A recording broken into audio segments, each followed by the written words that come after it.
Okay, so the afterlife.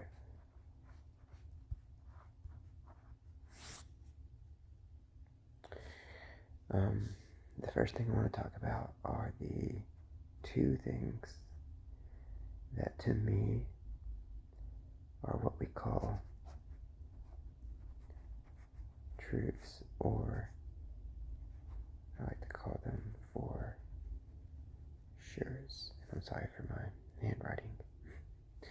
It actually changes a lot even while I'm writing. Just depends on how I feel. So the first one's going to be that we are tethered to our bodies.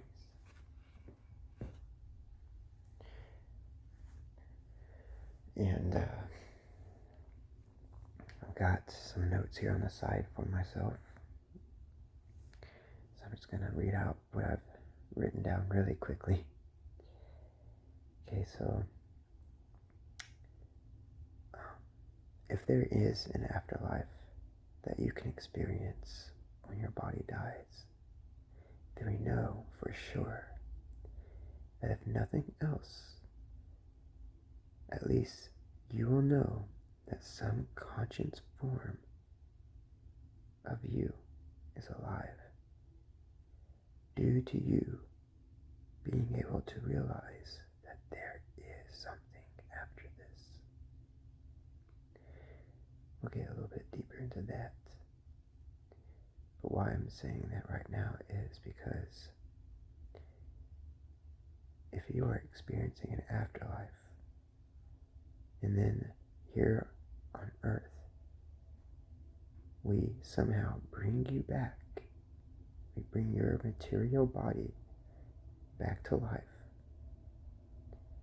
then anything that's out there experiencing an afterlife is going to be sucked right back in to your body.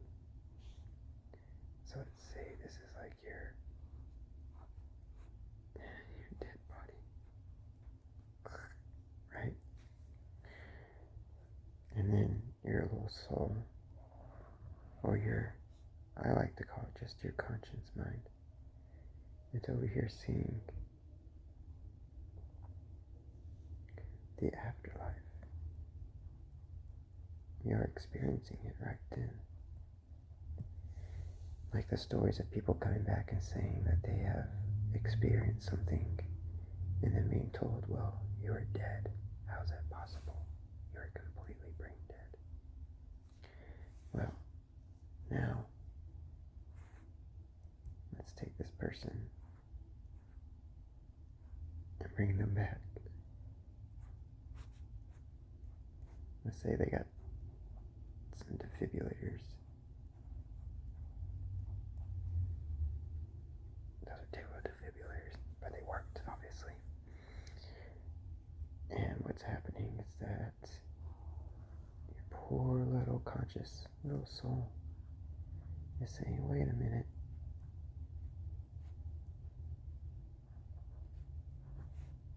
What's happening? What's happening? I'm being sucked back in to this material body. Now I want to go on like a little tiny rant. I actually think best this way. Let's say if there is something in the afterlife, if it's real, and you shed your material body, then that means the way that we see with our eyes will not be the same in the afterlife if we're just a conscious thing. If we're just floating, I just draw eyes just to signify that it's a conscious thing. But if we're just floating here, how do we see? Is it in infrared light? Is that IR? is it ultraviolet? How are we seeing? How are we experiencing the afterlife without a material body? Because if it's supposed to be this, if it's going to be the same, then why shed a material body at all? Unless we're going to jump into a new one. But if so, do we jump into a new one that's been aging already? Or jump into into a newborn? And if so, we all know from experience that newborn little babies, they don't really, their brains don't know anything. It's empty. There's nothing in there. They have to be taught. And even if they had a conscience inside, it's supposed to be a little conscious thing, a little ghosty. If they have a conscience inside that's from a past life, and that's in there like screaming out, hey, here I am. Well, the brain inside of this little material baby is not developed enough to be able to say everything that you want to say. It can't do it. The brain needs to develop. Things need to be thrown in there and taught and shown. And then when it has the capability, then it can finally start to speak out and say, hey, this is what I really am. But that doesn't seem to be something that happens very often, so I wouldn't say that that's what's happening in the afterlife.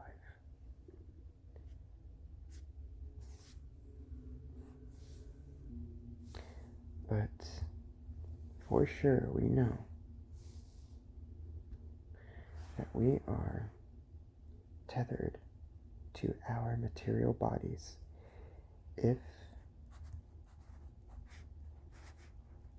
you die and we bring you back,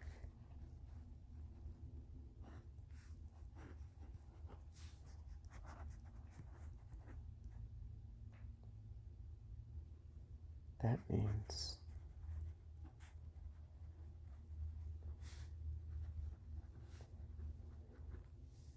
you are tied, tethered. I wouldn't say one with your body, if you can live on past it, like without it, but I would say it's a part of you, as in if it is brought back,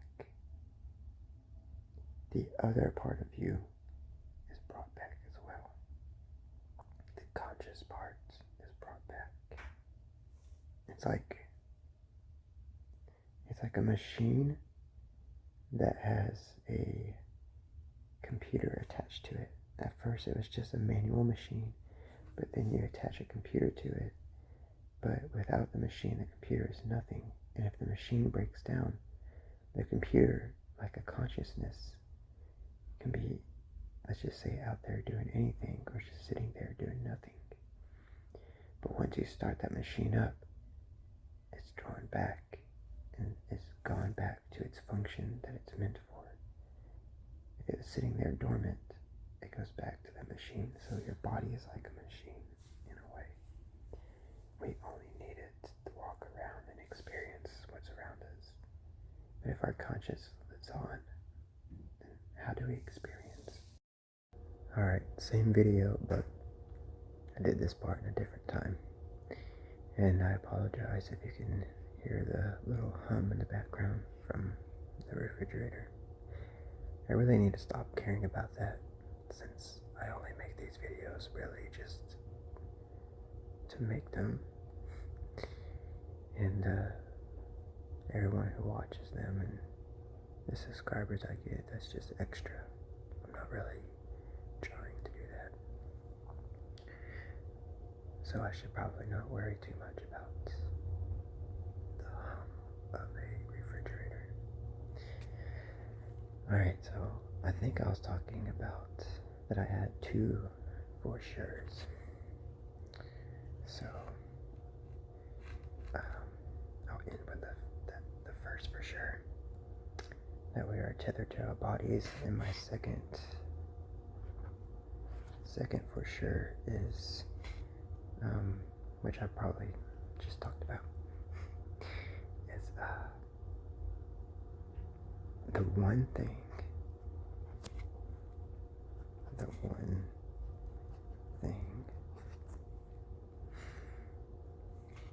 that we know if we die and that there is an afterlife is that when you die, the one thing you know that will be there, that you will take with you, is yourself. Your conscious self. Not your material body, but what is you on the inside. Who do you feel you are? And I think that the time here on earth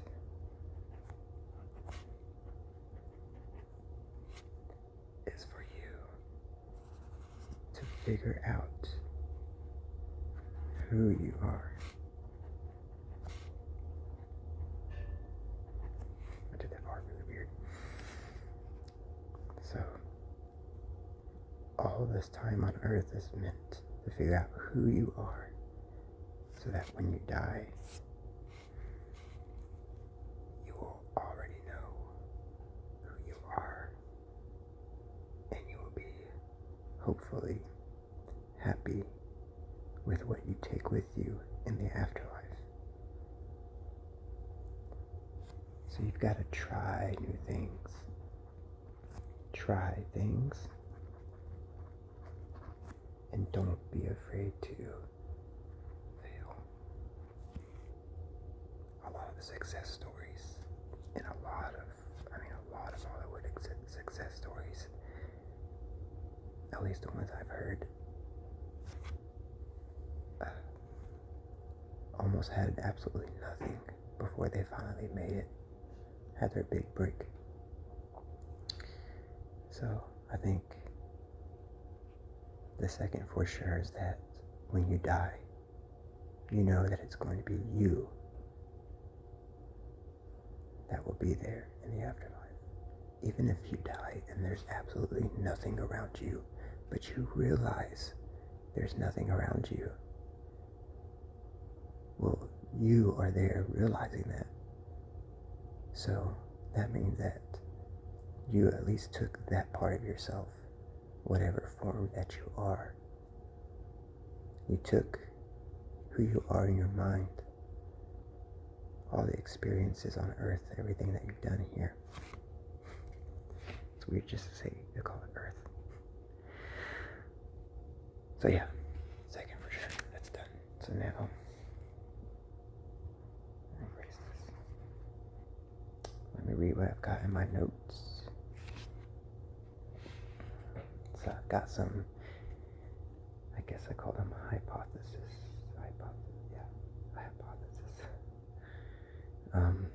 Is our time in the afterlife?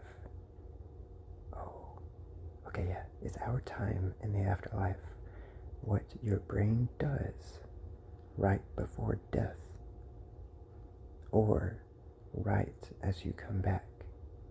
So I remember watching Scarred a long time ago on MTV, and there's this time where this kid, he was riding a skateboard, and he was trying to do a rail grind, or I think, and then he wasn't going down the stairs, he was going off the side of it because the stairs was like elevated. I can't explain it. Anyways, he hit the ground so hard that he started like having a seizure. And they said it was because he actually rebooted his brain. Like, I guess like he died for a second or something because he hit his head so hard it was basically like shut down his brain. And then like the seizure was his brain starting back up, basically, like coming to, So,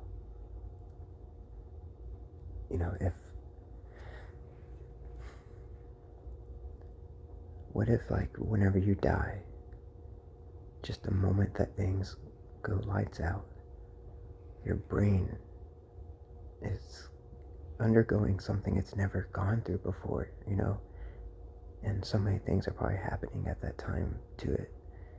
And then I wonder if you kind of go into that dream mode, and it just kind of conjures up everything. Yeah, the refrigerator was loud. Just like conjures up thoughts, you know what I mean? And what if that is where you just stay once you die? Like whatever is left of you, your consciousness after you die, you're just in that dream state that your brain thought of at the moment of death. Or, since all these cases are known because people come back from the dead, what if it's the same thing, but whenever your brain is rebooting, when you're brought back to life? But then again, you don't really do a seizure, but then again, it does have to kind of like reboot in a way, But it is weird though that if it is really just your brain thinking of something, what about like people who get killed or die without knowing that they have died, and then get brought back and have say that they've seen a heaven or a hell, or some people walk with Jesus and stuff? What's the coincidence, or is that right? Yeah, it's a coincidence that their brain would think of that. And this is for someone who doesn't know that they're dead, that their brain would just leave them with an actual after-death experience, like walking with Jesus, or being in a heaven and seeing their family, their dead family members. How's it that your brain would know that you have died, and to bring up this life for you, this afterlife, create this afterlife for you? So that would just make me want to go into the more of the phenomenal spiritual realm, where it's not religious but spiritual, where it's like, if there is an afterlife after this that isn't a material, because you shed your material body, we all see them get eaten up by worms and maggots and all that, and just leave bones. So it seems like you definitely shed that. So I lost my train of thought. I do that sometimes because I just think of so many possibilities. Oh yeah, the spiritual. I think of too many things. I try to keep my mind open, but it's like crazy open.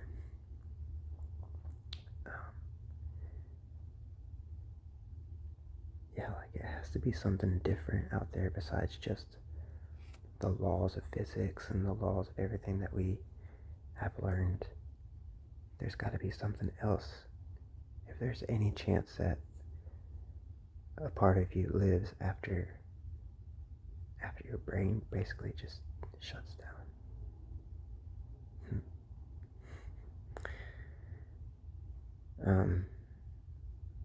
there is a religion, if I were to ever suggest one, which would be Gnosticism. It actually does talk about Jesus, and later actually talks about, which is crazy,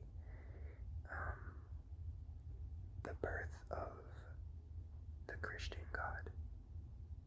And this is like supposedly supposed to be from the Dead Sea Scrolls, which is just as real as the Bible. But basically, their Christ Spirit comes down to tell everybody that the true afterlife is not in a heaven, but once you die, you get to leave this earth and, I guess, material plane, and you get to go and do pretty much anything you want, and like pretty much you're free. And it's almost too good to be true, to be honest with you. But of course, with every religion, there are steps you must take, which I think is stupid. So for me, I've decided just to focus on me, at least try to. Unfortunately, a lot of things in this world cost money, and that means your time. But, which we don't have a lot of. But, for me, I just want to try to find out and be happy with who I am. Find something that I feel like this is it. This is me. So that when I die, I won't have to search for that. But, of course, I mean, at this very moment, a big pine tree could fall and crash through this house and kill me instantly, and I would never be able to follow the dreams that I have, my ambitions. But what I've also done is that I have thought about dying and there being a nothing after this, which is very saddening, because that means like an absolute darkness, which would be impossible because you wouldn't even experience darkness. How crazy is that? It's impossible to think and experience an absolute nothingness without being there to experience it. It's like a huge rabbit hole. You keep going through that. You're like, okay, I'm there, and then it's supposed to be nothing, but I know there's nothing, but then I'm experiencing it, so I'm there, and then you just start all over again. But I feel like when I die, no matter what is in this afterlife, no matter what, I just want to leave. It's not because I'm tired of this place or I don't like it, which is definitely not the case. Life is really great. But if there's more out there, I don't want to stay around. I want to look back and be happy with the things I've done, accept the things that happened that I don't like, and just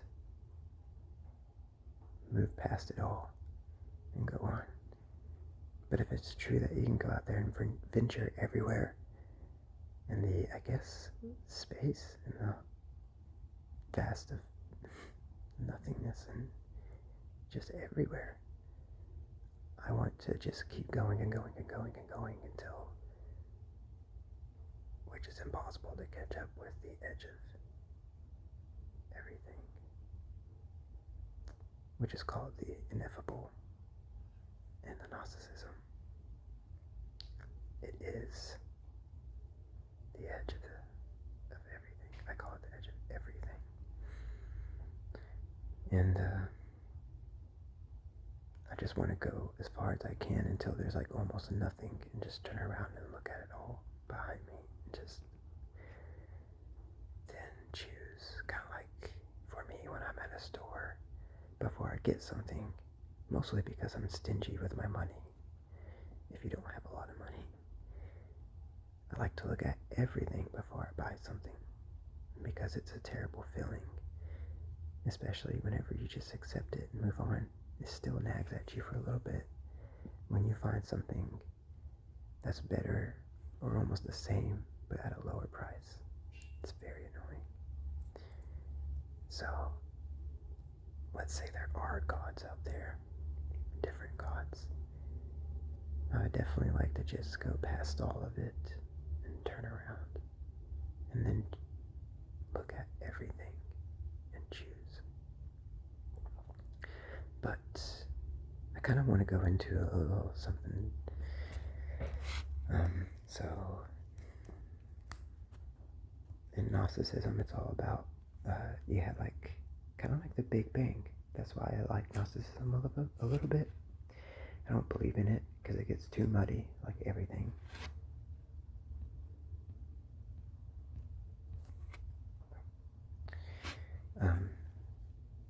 But it does go with science.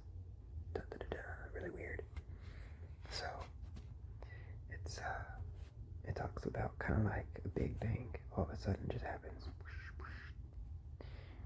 And when the Big Bang happens, my hands are all dirty. I don't know why. All of a sudden, I guess because I'm going into some dangerous territories. Because it goes into when you start talking about religious kind of stuff, it gets muddy because some of it you just have to use your imagination. So anyways, the ineffable, it's like the Big Bang and gravity and whatnot, and like like the Big Bang, like, God damn it, what am I trying to say? Like gravity. So it's like always expanding, right? But when it was expanding and stuff, things trickled out. Really didn't go, I'll stay in the code. Things trickled out, right? And those things in Gnosticism have a consciousness. And to me, they're like chemicals and stuff like that, like the quarks and what else is it? I can't remember. I'm not completely science savvy. But like I said, I'm open-minded, so I can kind of like think of ideas, kind of like a science fiction person.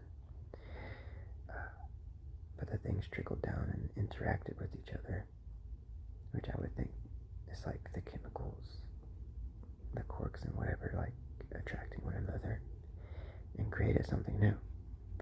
And then, all of a sudden one of them creates God, and then you got the earth, and like material, all that crap. Anyway, but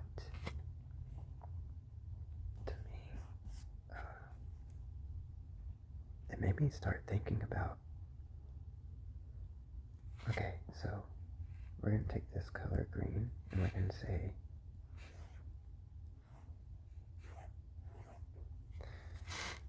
I'm going to make it a little thick.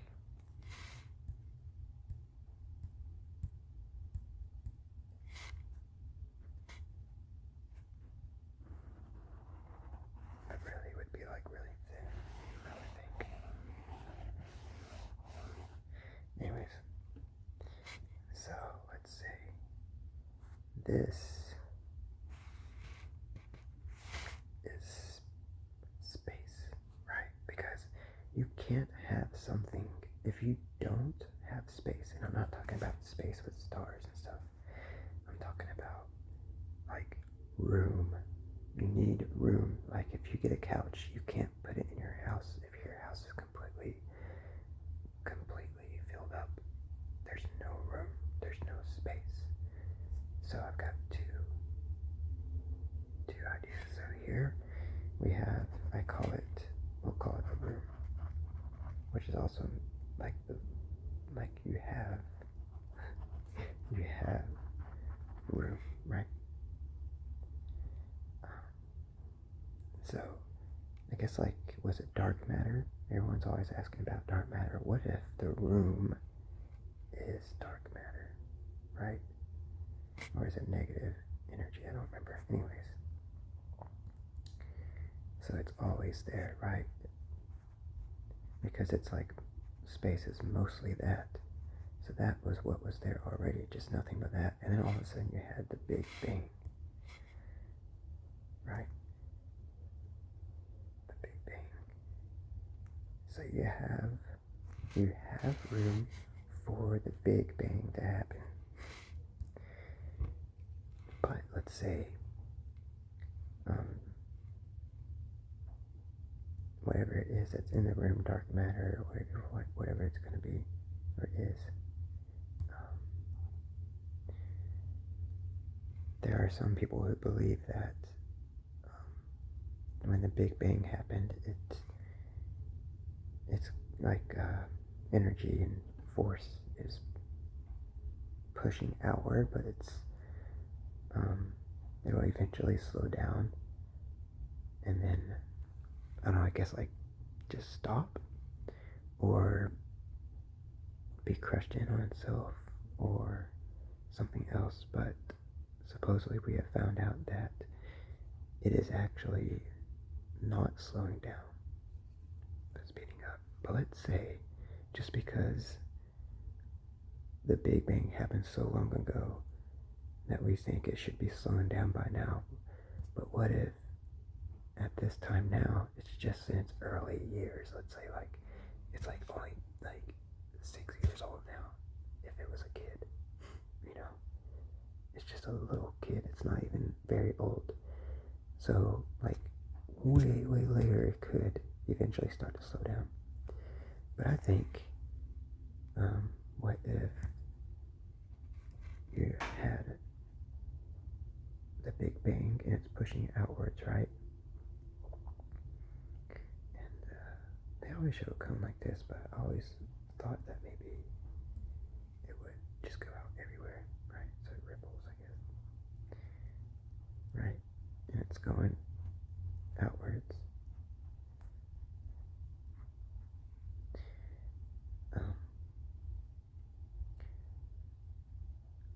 And it had enough force to push whatever it is in this room,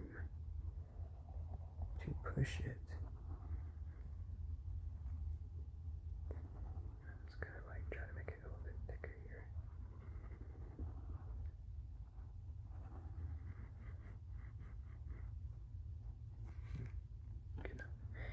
Like it's pushing it, but the room is pushing back. So yeah, it was strong enough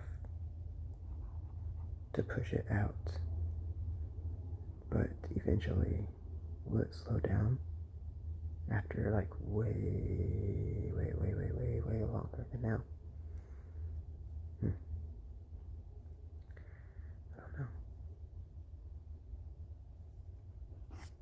But anyways, I think I'm gonna end it here. I didn't think I'd be talking about that. But yeah, the truths, the two truths, the two for sure's. The first one is that we are tethered to our bodies. And the second one is that if there is an afterlife, and you know that there is when you die, the one thing you know for sure before you die is that you're going to take who you are, not your material body. So you want to live for as long as possible to kind of work on yourself, on who you are, on your conscious self. So take care of yourself, your body, so that you can do that. But